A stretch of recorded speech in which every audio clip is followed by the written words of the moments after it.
सह्याद्रीच्या दऱ्याखोऱ्यांमध्ये वसलेल्या शिवमंदिरांच्या आख्यायिकांमध्ये भुजंग सापाचे महत्त्व अजूनही कायम आहे.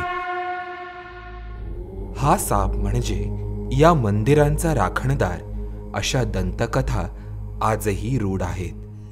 खास करून महोत्सव काळात कानावर पडणाऱ्या भुजंगाच्या कथा त्याविषयी गूढतेचं वलय निर्माण करतात. हा भुजंग दुसरा तिसरा कुणी नसून तो आहे किंग कोब्रा अर्थात नागराज.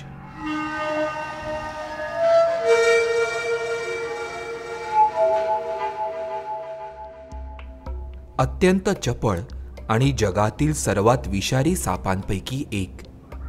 सह्याद्रीतील शिवमंदिरांभोवती असलेल्या दंतकथांमध्ये हा साप आपली महती वर्षानुवर्ष टिकवून असला तरी महाराष्ट्रात त्याची नैसर्गिक अधिवासातील पहिली शास्त्रीय नोंद 2015 साली चंदगड तालुक्यातून झाली.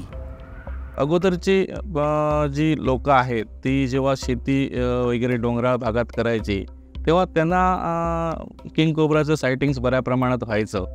पण हे कुठं ऑन रेकॉर्ड्स किंवा फोटोच्या स्वरूपात कधीच मिळालं नाही. परंतु आता बऱ्याचशा ज्या संस्था आहेत किंवा आम्ही वनश्री फाउंडेशनच्या माध्यमातून जेव्हा लोकांपर्यंत पोचतो तेव्हा असं जाणवतं की किंग कोब्रा हा अगोदरपासून असायचा. आम्ही त्यांना डोब म्हणायचो, खूप विषारी असतो, अशा ज्या लोक सांगतायत गोष्टी जुन्या, तर त्यामधून असं जाणवतं की याचं अस्तित्व हे पूर्वीपासूनच अधोरेखित आहे. किंग कोब्राचा अधिवास हा प्रामुख्याने दक्षिण आणि आग्नेय आशियामध्ये आढळतो. मात्र नव्या संशोधनानुसार किंग कोब्राच्या ओफिओफॅगस या प्रजातीचे 4 प्रजातींमध्ये विभाजन करण्यात आलंय. त्यामुळे आता जगात किंग कोब्राच्या 4 प्रजाती सापडतात. भारतात किंग कोब्रा हा उत्तराखंडपासून ईशान्य भारतामधील काही राज्यांमध्ये आणि दक्षिण महाराष्ट्रापासून दक्षिणेकडील राज्यांपर्यंत आढळतो. मात्र आता त्यामध्येही भारताच्या उत्तरी भागात नॉर्दर्न किंग कोब्रा आणि पश्चिम घाटात वेस्टर्न घाट किंग कोब्रा सापडत असल्याची नोंद नव्या संशोधनानुसार करण्यात आली आहे. भारतात कोब्राच्या 5 प्रजातींचा अधिवास आहे. त्यातील किंग कोब्रा हा जगातील आकारानं सगळ्यात मोठा विषारी साप. त्याची कमाल वाढ ही 19 फुटांपर्यंत होऊ शकते. त्याचा रंग पिवळा, हिरवा तपकिरी आणि काळा असतो. शरीरावर पांढरे आडव्या रंगाचे पट्टे असतात. किंग कोब्रा हा नागाप्रमाणे फणा काढतो. मात्र त्याचा फणा नागाच्या फण्याहून अरुंद असतो. तसेच फण्यावर नागासारखी 10च्या आकड्यासारखी खूण नसते. त्याचे डोळे तीक्ष्ण असतात. हालचाल करणारी वस्तू तो 100 मीटर अंतरावर असला तरी ओळखू शकतो. त्याचे दोन्ही जबडे हे परस्परांना जोडलेले नसल्याने तो मोठ्या आकाराचे भक्ष्य गिळू शकतो. किंग कोब्रा हा साप इतर सापांना खाऊन जगणारा साप आहे. महाराष्ट्रात सिंधुदुर्गामध्ये त्यांनी वेळप्रसंगी घोरपड देखील मारून खाल्लेली आहे. अनेकदा त्यांनी अजगर देखील मारून खाल्लेले आहेत. पण हा सापामध्ये कॅनिबलिझम देखील पाहिलं गेलेलं आहे, अभ्यासलं गेलं आहे. हा साप स्वजाती भक्षक सुद्धा आहे. तरीही हा साप मनुष्य वस्तीपासून दूर घनदाट जंगलात राहणं पसंत करतो. पश्चिम घाटामध्ये या सापाचा अधिवास वर्षा वनांपासून डिग्रेडेड फॉरेस्ट आणि शेत जमिनींमध्ये आढळतो. महाराष्ट्रात केवळ दोडामार्ग आणि चंदगड तालुक्यात किंग कोब्रा सापाचा अधिवास आढळतो.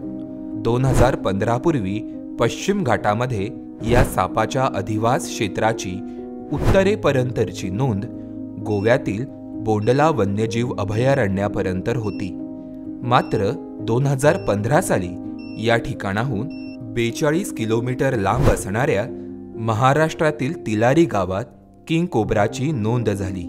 महाराष्ट्रात किंग कोब्रा साप नैसर्गिक अधिवासात सापडत असल्याची ही पहिलीच छायाचित्रित नोंद होती. शिवाय या नोंदीमुळे पश्चिम घाटातील किंग कोब्राच्या अधिवास क्षेत्राचा विस्तार देखील झाला. पुढच्या काळात दोडामार्ग आणि चंदगड तालुक्यात किंग कोब्रा दिसल्याच्या अनेक नोंदी नोंदवण्यात आल्या.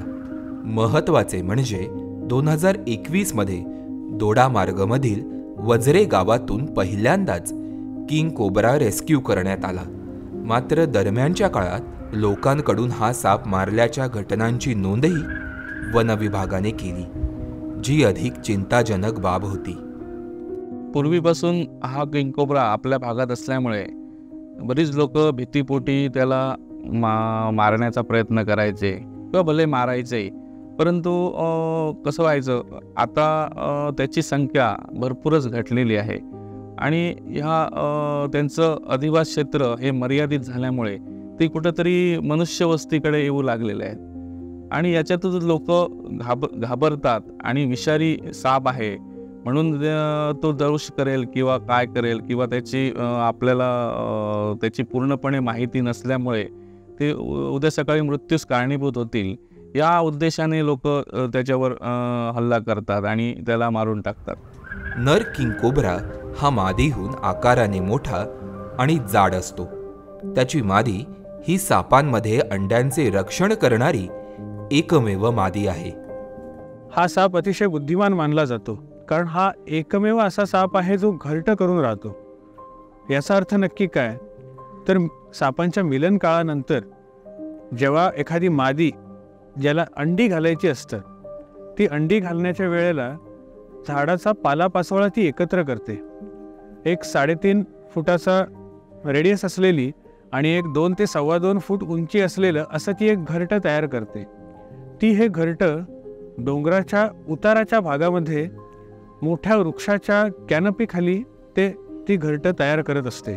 मादी किंग कोब्रा ही घरट्यात संख्येने साधारण 18 ते 35 अंडी घालते.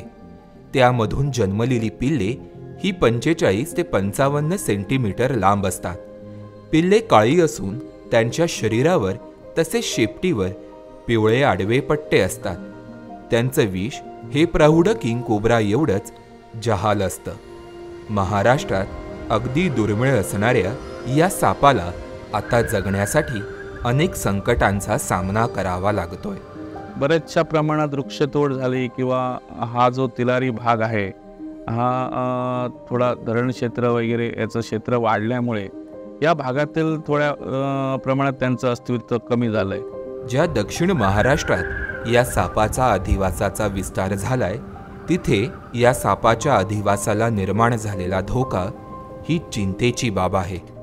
त्यामुळे महाराष्ट्रात अगदी छोट्याशा भूभागामध्ये आढळणाऱ्या या सापाच्या संवर्धनाची आता नितांत गरज निर्माण झाली.